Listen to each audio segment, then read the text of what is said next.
So, ito yung ating butter. Butter ang gagamitin natin sa pagluluto ng ating sunod na recipe.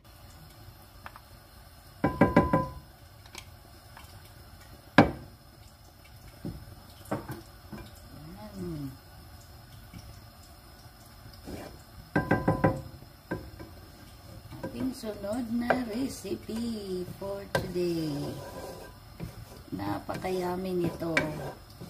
Yummy, yummy, yummy. Ito na yun. So, ilagay natin yung ating garlic, luya, garlic, luya, at yung ating sibuyas.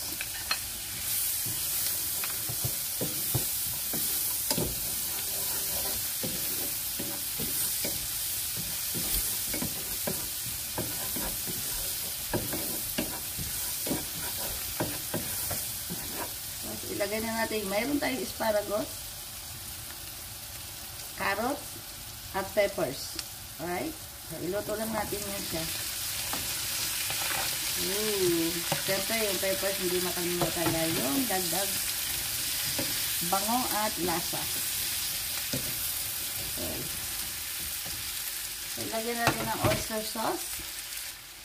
So, konti na lang yung oyster sauce. So, nilagyan ko na lang ng tubig yung ating oyster sauce.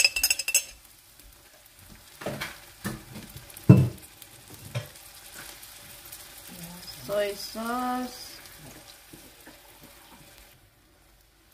So, garlic powder.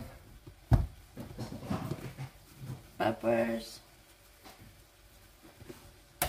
At yung ating paprika. Pagkain natin paprika, mas masarap kasi, diba? Oo. Ang dami. Depende sa dami yung gagawin. Lagyan natin ng parsley. Tapos, parsley natin.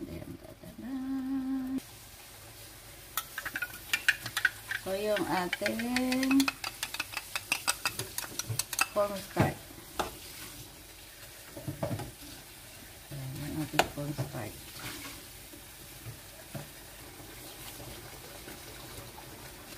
So, yung ating shrimp, ating squid, at yung ating crab meat. So, yala. Sarap ito na yung ating yan na, luto na. Seafood gulay.